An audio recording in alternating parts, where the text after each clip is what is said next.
Olá, tudo bem? Estou de volta. Meu irmão, minha irmã, meu amigo, minha amiga. Deus te abençoe.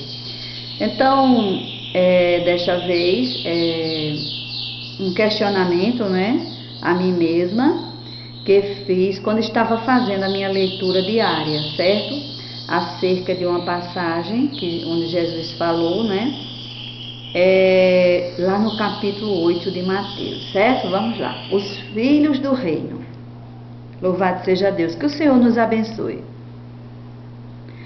No ano em que criei no sacrifício de Jesus por mim e o aceitei como meu Senhor e meu Salvador, quando Ele me chamou, em 1983.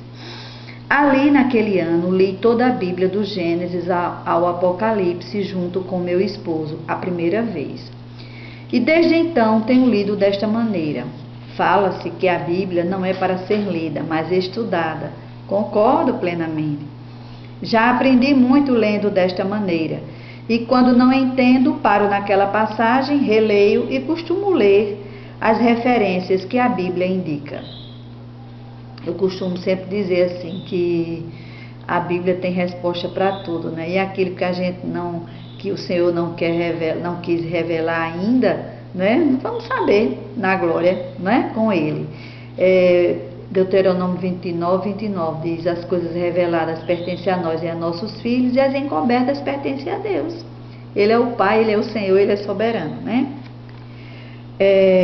No Evangelho de João, capítulo 14, versículo 26, está escrito que o Espírito Santo, Jesus falando, vos ensinará todas as coisas e vos fará lembrar de tudo quanto eu vos tenho dito. Então, se eu não ler toda a Bíblia, se você não ler toda a Bíblia, o Espírito Santo não vai me lembrar nunca, nem vai te lembrar. Nesta semana, fazendo minha leitura diária, comecei Mateus capítulo 8 e li até o versículo 13. Foi quando eu voltei para reler o versículo 12. Mas os filhos do reino, que diz, serão lançados nas trevas exteriores. Ali haverá choro e ranger de dentes. Exatamente aqui, os filhos do reino serão lançados nas trevas exteriores.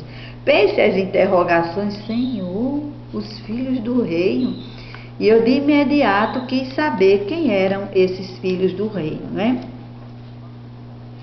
Antes, vamos ver um pouco, antes desse episódio, o que havia acontecido. Jesus havia terminado de ensinar no monte às multidões e aos seus discípulos.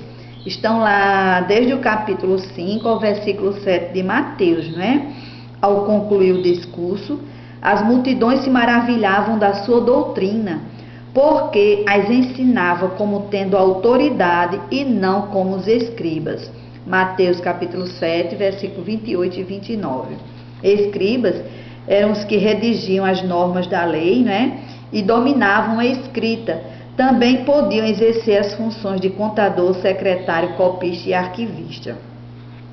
Vamos adiante, Agora, Mateus capítulo 8, versículos de 1 a 4, eu fui, meditando e verificando essas passagens, Jesus desce do monte, grandes multidões o seguem, E vem a ele um leproso o adorando, dizendo: Senhor, se quiseres, podes tornar-me limpo. Os leprosos eram pessoas excluídas e rejeitadas pela sociedade. Os judeus consideravam a lepra como um juízo de Deus, um juízo divino, Vejam que o leproso veio a Jesus pela fé. Vê-se que ele adorava e não tocou em Jesus, porque sabia que era proibido para não contaminar as pessoas. Aquele leproso não exigiu que Jesus o curasse. Ele declarou que acreditava em Jesus quando disse: se quiseres, podes tornar-me limpo. Podes, E mostrou essa fé quando o adorou, Glórias a Deus por isso. A Bíblia não relata, mas dá para a gente imaginar a alegria daquele homem, principalmente agora um homem salvo, de volta ao convívio com seus familiares e amigos, de volta à sociedade, né? Aí eu me lembrei, 2 Coríntios, capítulo 5, versículo 17, que diz: aquele que está em Cristo, nova criatura é, as coisas velhas já passaram, eis que tudo se fez novo. Aquele homem foi purificado a sua carne e principalmente a purificação de dentro para fora, quando ele creu em Jesus Cristo, né? Aquele homem agora, com certeza, era um discípulo de Jesus e agora divulgar, espalhar, né, tudo o que Jesus fez na vida dele. Continuando. Então, após curar o que era leproso, Jesus entra em Cafarnaum, né? E começa essa passagem, está exatamente onde eu estava lendo, né? Mateus capítulo 8, então, do versículo 5 ao 13, certo? No Evangelho de Lucas, capítulo 7, versículo de 1 a 6, fala detalhes acerca desse centurião, né? Aqui em Mateus, ele diz apenas o que o centurião pede para Jesus. O centurião que ouviu falar, ele já ouviu, tinha escutado, né, falar acerca de Jesus, vem a ele e roga para que Jesus cure o seu servo, que além de ser paralítico, estava atormentado. E Jesus responde: eu irei e o curarei. Jesus se admirou muito com a atitude daquele centurião, porque ele reconheceu que não era digno de que Jesus entrasse na casa dele, mas que ele entendia acerca de autoridade, porque dava ordens e seus soldados e servos lhe obedeciam. Ele ouviu falar de Jesus e pediu que ele dissesse apenas uma palavra e o servo dele iria ficar curado. Jesus diz aos que o seguiam, né? Em verdade vos digo que a ninguém encontrei em Israel com tamanha fé. Muitos virão do Oriente e do Ocidente e reclinar-se-ão à mesa com Abraão, Isaque e Jacó no reino dos céus. O versículo 12 diz assim: mas os filhos do reino serão lançados nas trevas exteriores. Ali haverá choro e ranger de dentes. E diz ao centurião: vai-te, e te seja feito assim como creste. E naquela mesma hora o seu criado sarou. Quem são os filhos do reino que serão lançados nas trevas exteriores? Então, eu comecei logo de imediato a pesquisar a palavra do Senhor, né? Vamos ver aqui em Mateus capítulo 13, versículos 41 a 43 e Lucas capítulo 13, versículo 28. Eu não vou ler, certo? Vocês leiam em casa para não tomar muito tempo, certo? Essa passagem, né, de Mateus e Lucas, Jesus explica a parábola do joio, né? A boa semente são os filhos do reino. O que semeia a boa semente é o filho do homem. O campo é o mundo. O joio são os filhos do maligno. O inimigo que semeou o joio é o diabo. A ceifa é o fim do mundo. E os ceifeiros são anjos. Mandará o filho do homem seus anjos, e eles ajuntarão do seu reino todos os que servem de tropeço e os que praticam a iniquidade. Iniquidade é aquele que transgride a lei, os bons costumes, não sente culpa pelo pecado cometido, a ação ou coisa contrária à moral e à religião, né? Então, já sabemos, né, quem será tirado os filhos do reino, que serão tirados e lançados nas trevas exteriores, né? Tem mais, viu? São todos os que servem de tropeço e os que praticam a iniquidade, certo? O trigo e o joio, os dois estão no reino, mas o joio será retirado, porque não foi o filho do homem quem semeou. Agora sim, eu vou querer ler aqui João capítulo 6, versículos 37 a 40 e o 44, e o capítulo 10, versículos 27 a 29, certo? João 6, 37 ao 40 e o 44. Todo o que o Pai me dá virá a mim. O que vem a mim, de maneira nenhuma o lançarei fora, porque eu desci do céu, não para fazer a minha vontade, mas a vontade daquele que me enviou. E a vontade do que me enviou é esta, que eu não perca nenhum de todos aqueles que me deu, mas que eu ressuscite no último dia.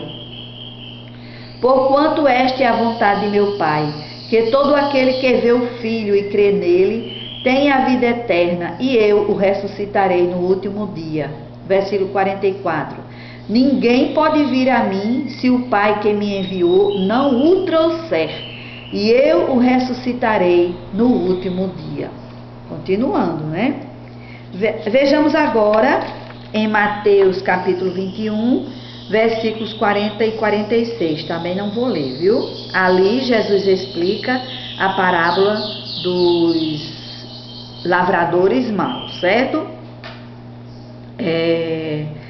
Os servos do proprietário, né, da vinha, né, que vieram para recolher os frutos, né, do dono da vinha, né? Então aqueles lavradores maus espancaram, mataram e apedrejaram os servos do proprietário, né? E depois o proprietário mandou mais outros, e por último o proprietário mandou seu filho dizendo: a meu filho terão respeito. Os lavradores maus fizeram a mesma coisa, agarrando-o, lançaram fora da vinha e o mataram, o filho do proprietário da vinha. Jesus lhes pergunta: quando vier o Senhor da vinha, que fará aqueles lavradores? E eles, os fariseus, responderam: fará perecer miseravelmente a esses maus e arrendará a vinha a outros lavradores que a seu tempo lhe entreguem os frutos. E Jesus cita Isaías capítulo 28, versículo 16, aí vocês leiam, tá? E diz: portanto, eu vos digo que vos será tirado o reino de Deus e será dado a um povo que deu os seus frutos. Os principais sacerdotes e os fariseus entenderam que era deles que Jesus falava. Quiseram apedrejá-lo, mas temeram o povo, porque viam Jesus como profeta. Tá vendo? Então, mais alguém a gente já sabe, né? Os sacerdotes e os fariseus, certo? Agora, vamos ver capítulo 1 de 2 Pedro, versículos 5 a 11, capítulo 2, versículo de 1 a 3, e o 17 e o 21, certo? O apóstolo Pedro ensina aos cristãos, aos filhos do reino, como manter-se puro e leal a Deus nos dias de corrupção e apostasia. Acrescentar à fé a virtude, e a virtude a ciência, e a ciência o domínio próprio, e ao domínio próprio a perseverança, e a perseverança a piedade, e a piedade a fraternidade, e a fraternidade o amor. Aquele em quem não há estas coisas é cego, vendo somente o que está perto, havendo-se esquecido da purificação dos seus antigos pecados. E no capítulo 2 ele fala, né? Houve falsos profetas e haverá falsos mestres. Então, falsos profetas, falsos mestres também serão retirados do reino de Deus. Introduzirão encobertamente heresias destruidoras, negando até que o Senhor os resgatou. Muitos seguirão as suas dissoluções. Dissoluções é separação, espalhamento, discussão, briga, rompimento de acordos. Muitos seguirão as suas dissoluções e por causa deles será blasfemado o caminho da verdade. Movidos pela ganância, com palavras fingidas, não falando a verdade, não agindo com sinceridade, eles farão de vós negócio, a condenação dos quais já de largo não tarda, e a sua destruição não dormita. Dormir levemente, cochilar, meio adormecido, né? A palavra dormita. Estes são fontes sem água, névoas levadas por uma tempestade, para os quais está reservado o negrume das trevas. Serão retirados do reino e lançados nas trevas exteriores. Melhor não terem conhecido o caminho da justiça do que, conhecendo, se desviarem do santo mandamento que lhes fora dado. Aqui vocês leiam também, certo? Atos capítulo 17, versículos de 10 a 12. Lembram dos crentes de Bereia, que eram mais nobres do que os de Tessalônica, receberam a palavra dita por Paulo com toda a avidez e examinavam diariamente as Escrituras para ver se estas coisas eram assim. E ali muitos creram, louvado seja Deus, né? Então, por isso, porque não eram crentes como os de Bereia, que examinavam as Escrituras e ainda hoje continuam da mesma maneira, não examinam, vão guardando, acumulando, não é só a heresia, doutrinas, costume de homens, certo? Então, muitos vão seguir as suas dissoluções, os seus ensinamentos errados e vão cair no mesmo caminho que eles, certo? Agora, Judas é um capítulo só, né? Versículos de 11 a 13. Ai deles, porque foram pelo caminho de Caim e por amor do lucro se atiraram no erro de Balaão e pereceram na rebelião de Coré. Estes são os escolhos. O significado de escolhos, né? Rochedo submerso que pode danificar embarcações, são obstáculos. Estas pessoas servem só de obstáculo, de tropeço em vossos ágapes, no vosso amor. O amor ágape, né? O amor de Deus, que é amar apesar de, né? Quando se banqueteiam convosco, pastores que se apacentam a si mesmos, o rebanho está lá, sofrendo, né? Precisando, sedento, carente da palavra, do bom exemplo, do bom testemunho. E ele se apacenta a si mesmos sem temor. Diz a palavra, são nuvens sem água, levadas pelos ventos, estrelas errantes, para os quais tem sido reservado para sempre o negrume das trevas. Mateus capítulo 7, versículos 15, 19 e 21. Guardai-vos dos falsos profetas, que vêm a vós disfarçados em ovelhas, mas interiormente são lobos devoradores.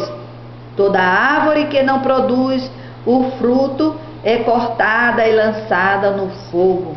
Nem todo o que me diz, Senhor, Senhor, entrará no reino dos céus, mas aquele que faz a vontade de meu Pai que está nos céus.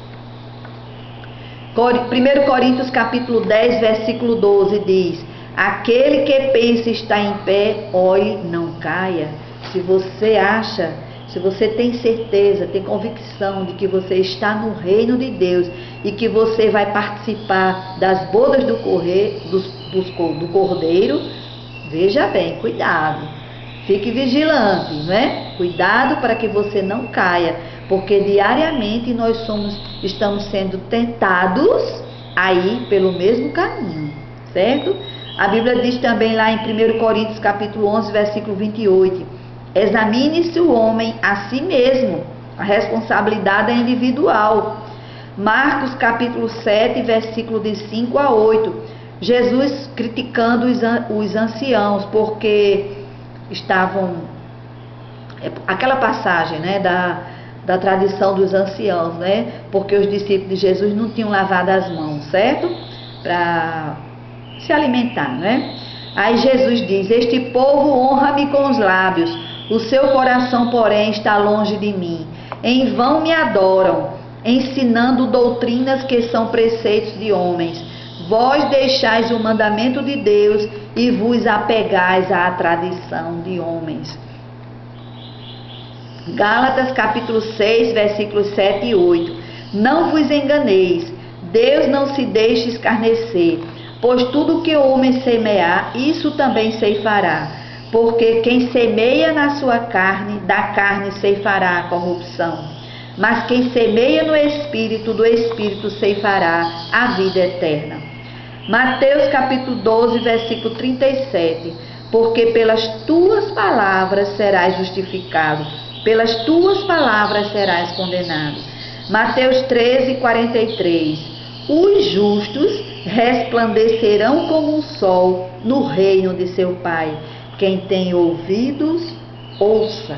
Louvado seja Deus. E por último, eu quero deixar,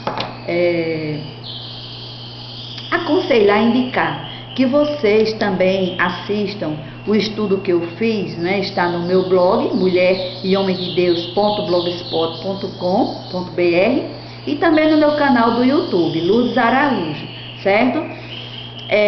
Eu fiz em 2 vídeos o que é temer a Deus, certo? Então, encaixa, tem a ver com essa passagem aqui. Então vocês estão vendo, todo aquele que serve de tropeço está lá, está no reino, mas serve de tropeço, pratica iniquidade, escandaliza, não é? Está na sua zona de conforto, né? Está cheio, está só se enchendo, se apacentando a si mesmo, não é verdade? Então é uma bênção esse estudo que eu fiz. O que é temer a Deus foi por causa de um dos meus netos, o Arthur Wolfgang, né? Eu mostrando para ele, vocês vão ver lá, eu mostrando para ele uma das minhas músicas, porque eu fiz para eles mesmo. No final da música, ele me perguntou: vovó, o que é temer a Deus? Então tá lá, vamos ter o temor ao Senhor, não vamos ser rebeldes, né? Vamos fazer o que o Senhor nos mandou, semear, ser exemplo, né? Então nós que estamos de pé, vamos ser vigilantes, vamos ter cuidado, né? Louvado seja Deus. Deus te abençoe. Muito obrigado por ter tomado um pouco do seu tempo e ter me escutado. Louvado seja o teu santo nome, Pai.